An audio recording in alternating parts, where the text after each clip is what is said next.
Hi friends, today we're going to paint this super cute, whimsical red cottage.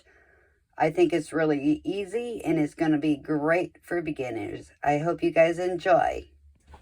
Okay, we're going to begin with our sky, and for our sky I am going to use my Princeton Heritage size 6 round brush, and I am using my Winsor & Newton paint once again, and my Strathmore watercolor paper, well, not paper, but watercolor cards. And I'm using the 10-pack one that does not have it has the smooth envelope. It's not the 50 count with the rough edge as this.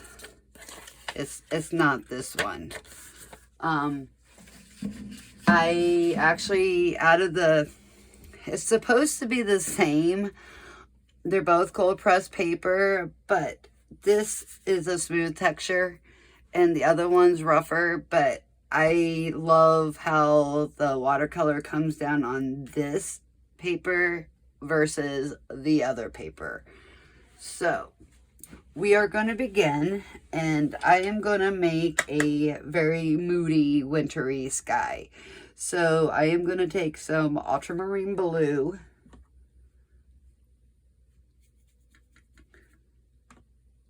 and I want to make sure I have enough of it. Rinse the brush, and then we're going to go over to some burnt sienna. And that's not burnt sienna. Okay, one over. And we're going to make like a grayish color sky, bluish gray, and just a little bit more blue. Okay, and I want to begin, and I just kind of dab it on. You don't want that much water. I take a paper towel. Water control is very important in watercolor. I want a wet on wet effect, but I'm actually starting wet on dry, and we're just gonna work on down. But I prefer a wet on wet, but this paper does a little bit better this way. So you kind of gotta go with what your paper does. And I'm just kind of dancing the brush around. And then I'm gonna take rinse my brush, and I dabbed it because once again it's all about water control. That is the lesson for today, is when you're working with watercolor, it's really important to control how much water. When I was beginning, it was just a little bit of a harder concept. I don't know, I guess when you think of watercolor, you definitely want to use enough. Don't get me wrong. However, water control, there's certain times where you want to do a wet on wet, which is where you're dealing with wet paper, and then you put on wet paint. But that is not what we're doing today. We are doing the wet paint onto the paper that is dry. Sorry, I was concentrating. And I'm just putting in a little bit more effect. And then I'm just gonna once again dab my brush into the water, and then dip it into the water and dab it onto the paper towel. Words are sometimes hard, especially when you're multitasking. Okay, let's get that a little bit wet there.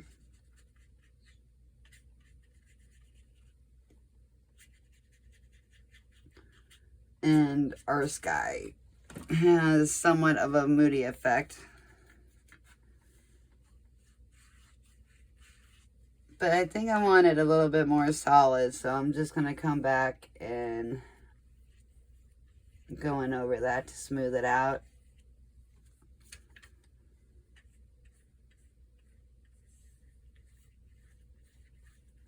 The paper throws me off because I'm really used to you doing wet on wet skies, and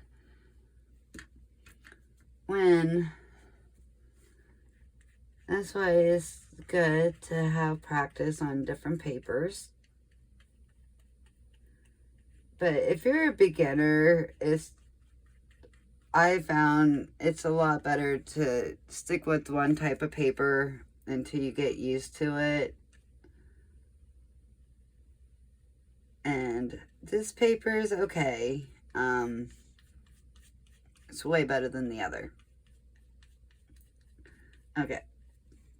So there's our sky. We're gonna go ahead and let that dry a little bit. And I'm gonna make a little bit more of this grayish color. And I wanna put it in for some snow.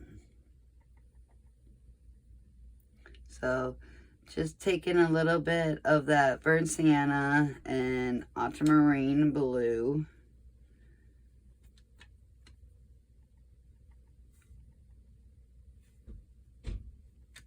I'm trying to keep it light. I'm just gonna kind of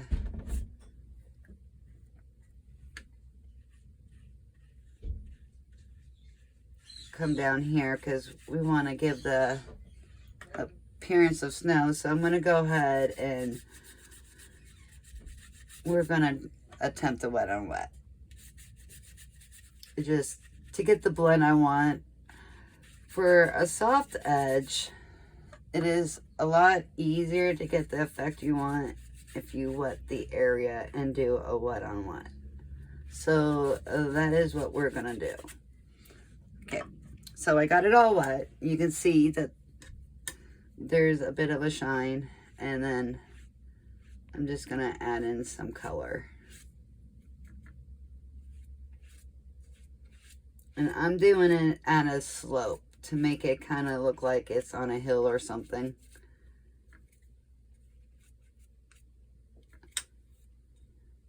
Okay. I'm making a little bit more lovely dog hair. Or brush hair. So I'm going to take a little bit more of the ultramarine, having it really watered down. And then a little bit more of the burnt sienna because you want that grayish color.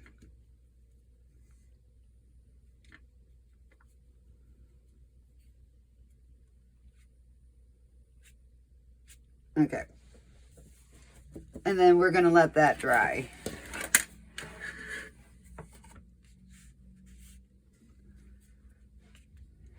Okay. So now we're going to work on the trees. And for that, I am going to go with a smaller brush. And I want to begin with using some Viridian, and I am going to go ahead and take that into my bluish gray mix.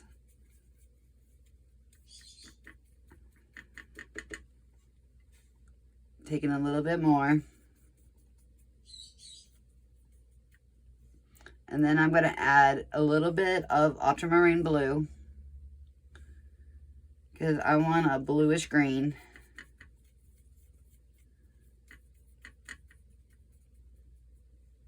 Now taking a hair, a tiniest pinch.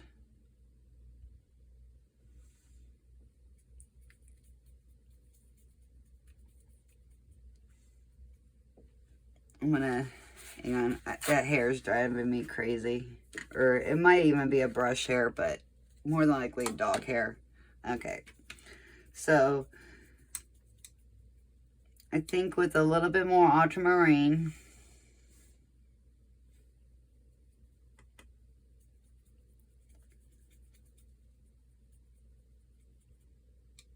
and then a little bit more yellow. A little bit more yellow. Just doing very small amounts because it's cadmium yellow. So it has quite a bit of a punch. Okay. And then taking a hair of Windsor Red. That might be too much, so dab it off. Because what we want is to dirty it up. And red is opposite of green on the color wheel. Red and then the green. And so they neutralize each other. So if you just put a small amount in of the opposite color on the color wheel, it will give it more of a dirty effect. So I want to put a tree here. And I am using my silver black velvet size 0 brush. It works really well, I find, for just a good detail brush. I'm really liking it for that. And as you can see, I'm just kind of wiggling the brush. And I like how you just kind of want to give it the effect of it's just kind of dancing around on the paper.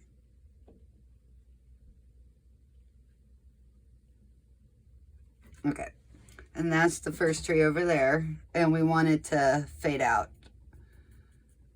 So that's wonderful. And then I'm going to take a little bit over here, kind of dabbed it off, because I want to do another one like here.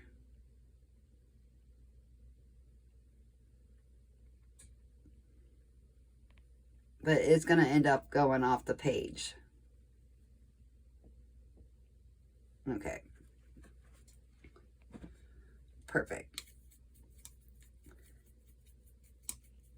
And then we're going to do along the same line over here.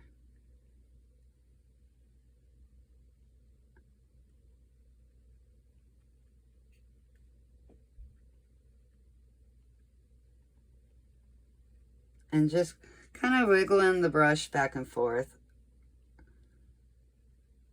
That's why I really like this silver black velvet. It just does a really nice job. Okay. And then once again, dabbing it off because we want even a lighter shade.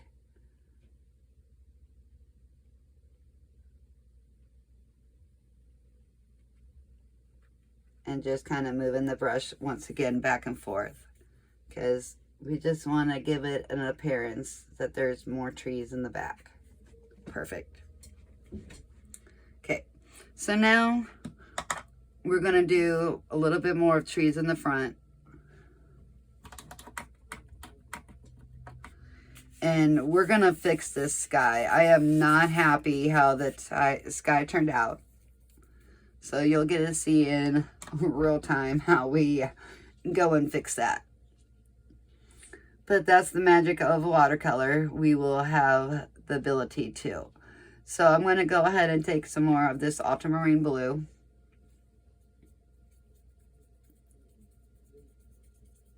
And I'm going to take some sap green this time with the ultramarine blue.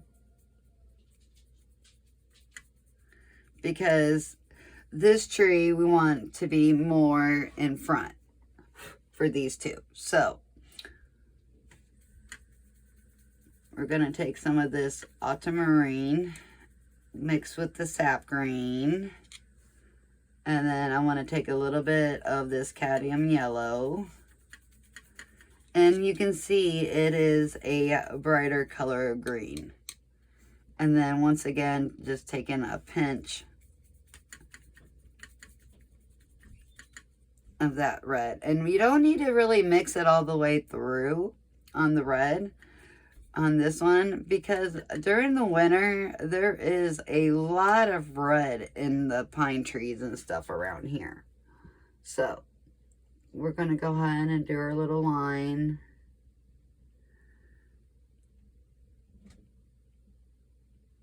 And then once again, just kind of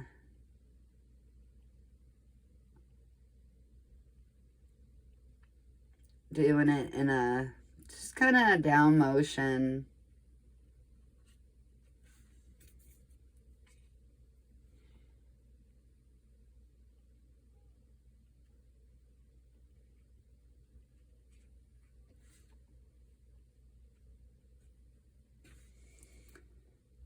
And it's just going to give that little effect that I wanted. Perfect. And then we're going to put one here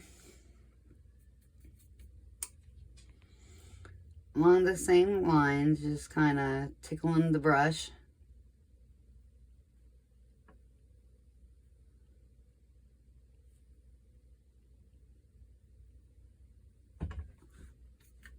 Making sure it gets a little bit wider and stuff towards the bottom.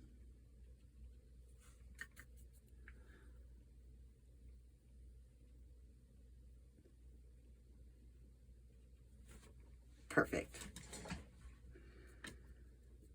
And then that's an even number, and some people don't mind that, but I do. So I'm gonna go ahead and we're just gonna put another tree in here, because this little cottage is surrounded in a forest of pine trees.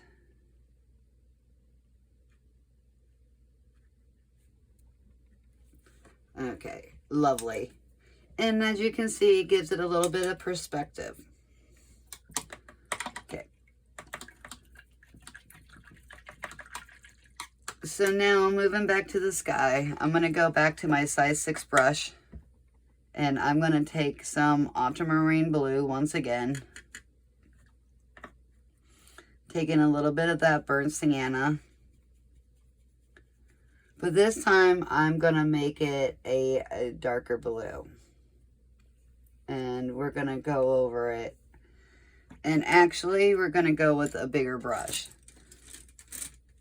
Sometimes you're just better to go with a bigger brush. So I am going to use my size 8 long round. It don't have to be a long round, but that's what I grabbed. Oh yeah. And what we did is we made a darker shade of that ultramarine blue, because I wanted to go over, definitely wanted to go over that sky. I wasn't liking how it was looking. So taking a little bit more of it with a little bit of the ultramarine blue and burnt sienna mix. A little bit more. There we go. And sticking with that color. As you can see, the paper is bowing up a little bit, but that's okay. And then we're going to just kind of lightly take this down into the trees. And you could probably go lightly over the trees, but I am opting not to. Unless I really have to. And being mindful of the house.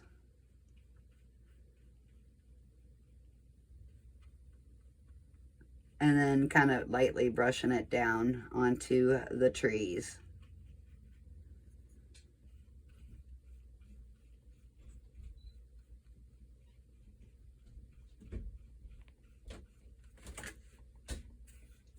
And that looks a lot better.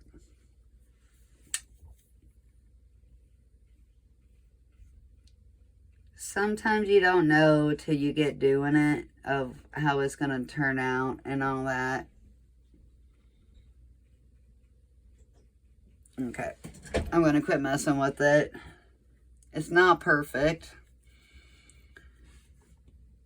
but I'm trying to keep my head out of the camera view of my phone and all that. Okay. And then blend that out.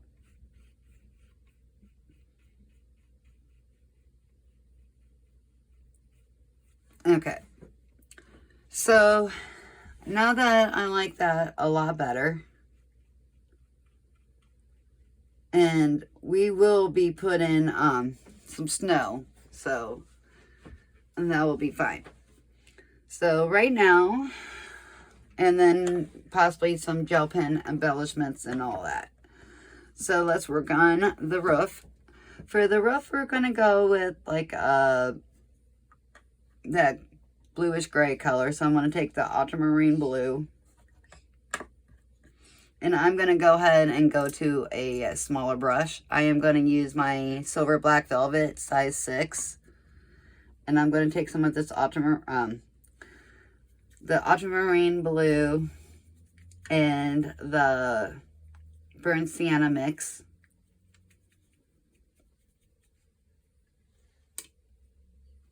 And we're going to go ahead and fill in the chimney.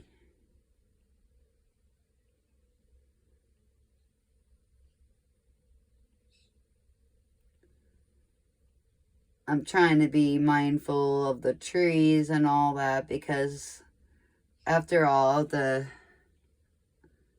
trees will somewhat like block part of the roof, but that's okay. I'm just kind of doing the outline. You don't have to do it this way. It just kind of makes it easier for me. So now that I got the outline, I am going to go ahead and fill it in.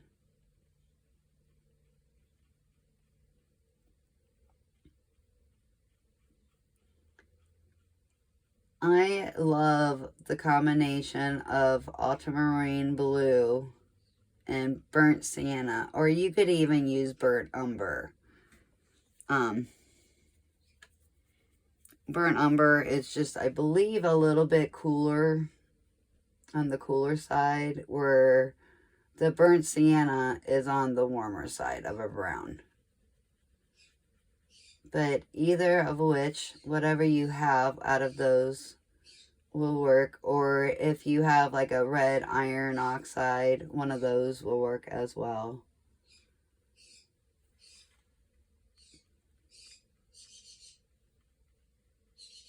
You're going to hear my birds. They're mad. That's why a lot of times I do the voiceovers, because then it's easier with them. Okay. So there's that. And then I'm going to go ahead and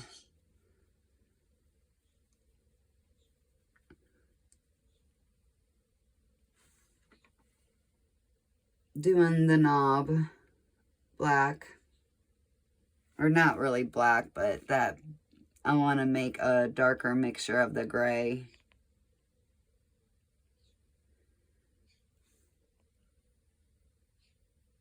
And then dabbing the brush off. Once again, we need to use water control.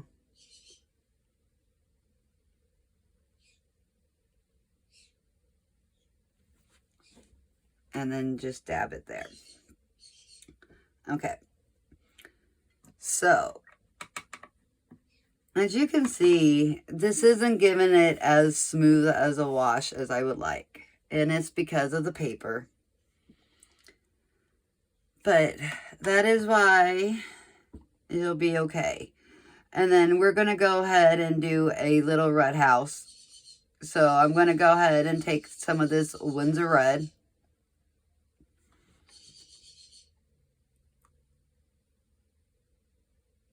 And being very mindful, working kind of slowly. Try not to have my head in the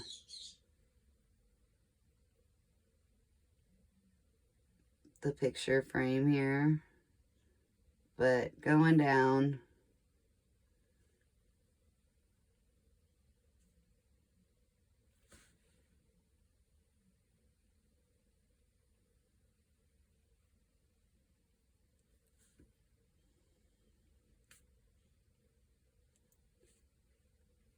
And this little winter cottage is going to be so cute when it is done. Okay, we're going to go down, trying to be mindful of the windows in the door.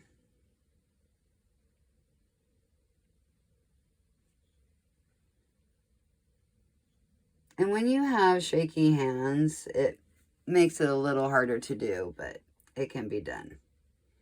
And trying to keep the head out of the painting. Okay. Now, if you did this on better quality of paper, which you could do, you could always glue it to the watercolor card or a piece of cardstock. I know some artists will do it on cardstock and tape it or glue it. I guess I went for the gusto of it all, and my birds are very mad.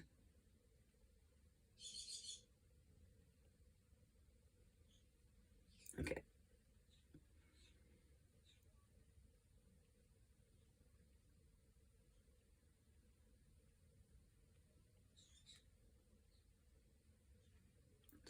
You shouldn't always go back over things, because I think that's part of my problem of why it's getting streaky. Okay. So now we can go ahead and I want to paint the doors. And I'm going to do that in this Viridian and sap green color. Why not? Make it a little Christmas house. So I'm going to go ahead and take this green.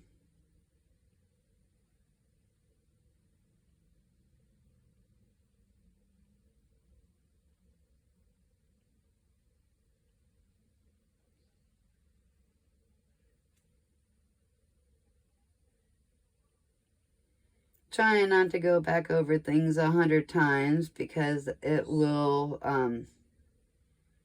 prove darker in some spots, but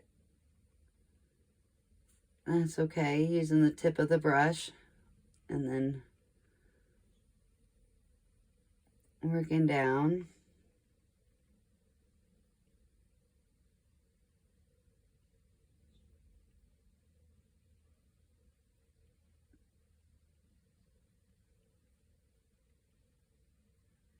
Okay, and then going across. You can see my shaky hands.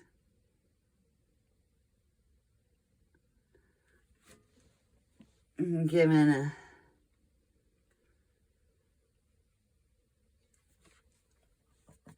there.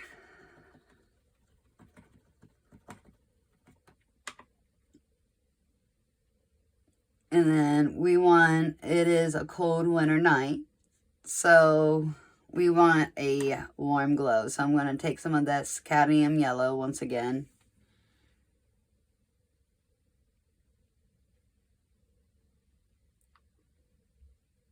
Well, not once again for this painting, but cadmium yellow is one of my favorite colors. And it could be cadmium hue, or even gamboge is really pretty as well, but taking the yellow to give a warm glow.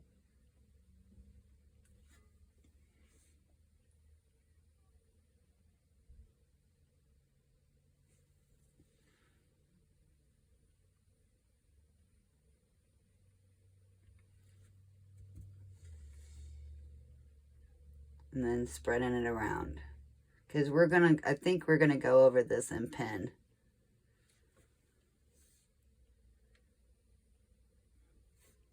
After we give it some more effects here.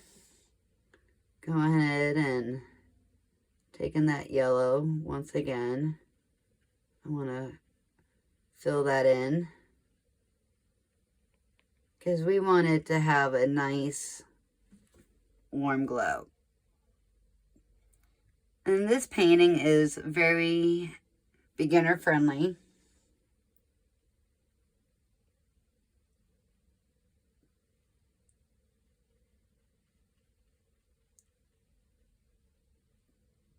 I think anybody can do it. And then we're going to go ahead and fill in this yellow here, because it is winter. It is a winter evening. So we want to give it that nice warm glow. So now for shading, we're going to go ahead and take a little bit of that red, and then I'm going to mix it here with that little bit of that Margit black. And I'm going to go under the window, under the roof, and then under these windows. Perfect. And then for the chimney, we're going to go ahead and just give it a red chimney.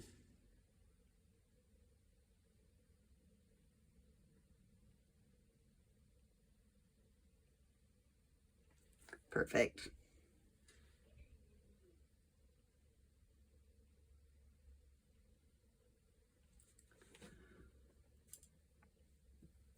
Okay. So I like how that looks, other than the streaky looking sky. So what we are going to do now, we're going to take some white gouache. After, I'm going to go ahead and do the pen effect. So I'm going to take my fountain pen that I have. You guys can use a Bic marker. You can use whatever you have. I need to open it. But I'm going to use my fountain pen. And I would love to give you the name of it. It's that Jinhao, Jinhao. And it's a fine tip. And I thought it would just go ahead and give this a little inky wash, because I love ink and wash so much.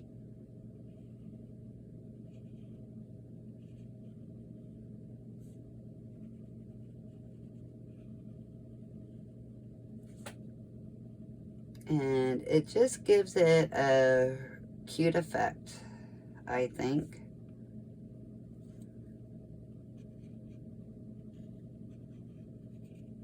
And it don't have to be perfect. That's the whole point. It's supposed to have a sketchy look and feel.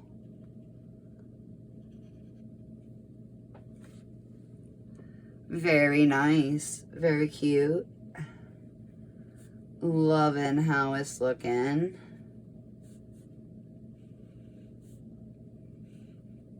Just kind of light lines.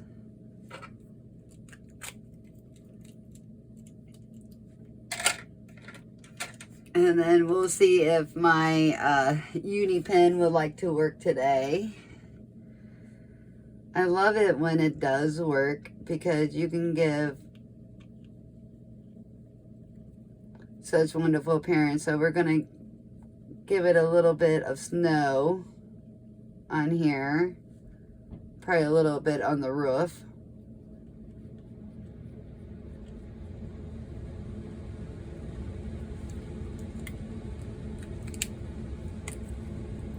A little bit through here.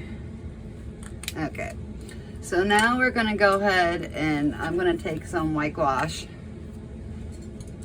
And I am going to use my size 0 silver black velvet again. And I need to get my gouache pretty wet.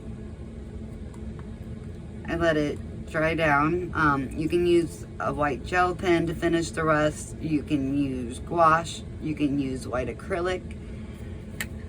It's whatever you have. I want to use my gouache though, but what I'm trying to do is give it the effect of snow on the roof. I want some icicles coming down.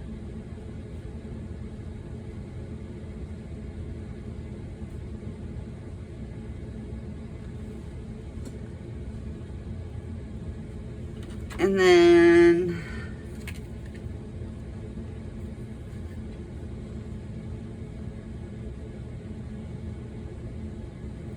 I want the snow, the trees to have some snow as well. So we're gonna go over those.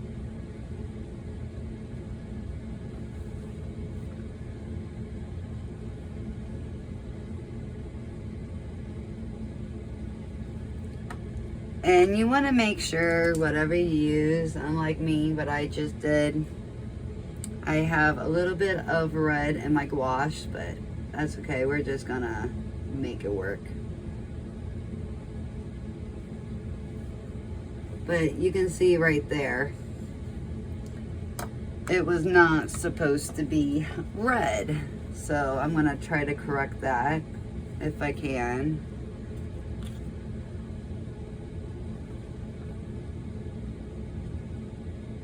A little bit better, but that's okay.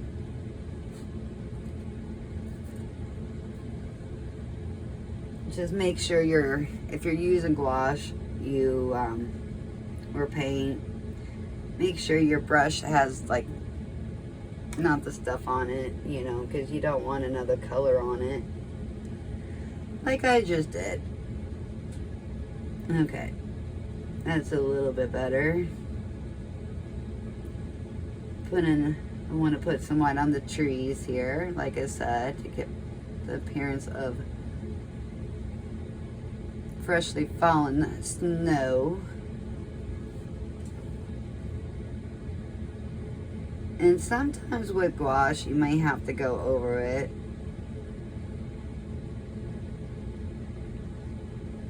Like I had to do. And then for the background, I'm just putting a slightly, just because I want it to kind of blend in. And then, so now, I am gonna take some of this white,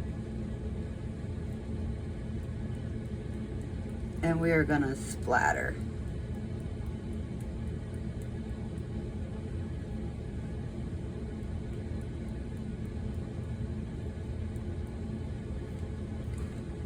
And then I think I want to put a little moon up in the sky here.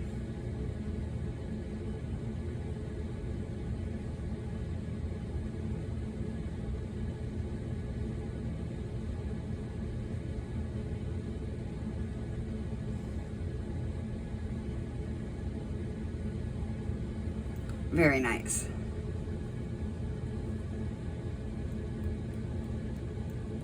And then just splatter it. I want to make my moon a little bit brighter.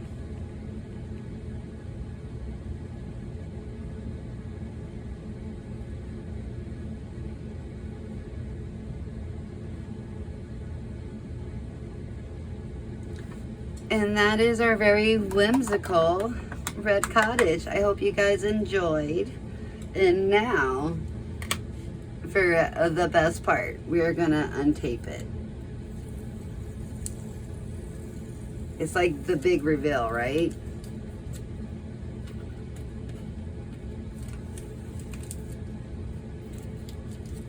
Really love how this turned out, even with the streaky sky.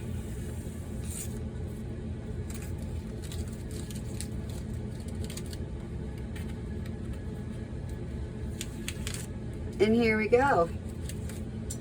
A very lovely, whimsical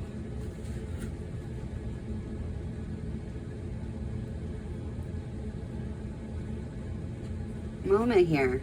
I had to think of my words. But I hope you guys enjoyed it.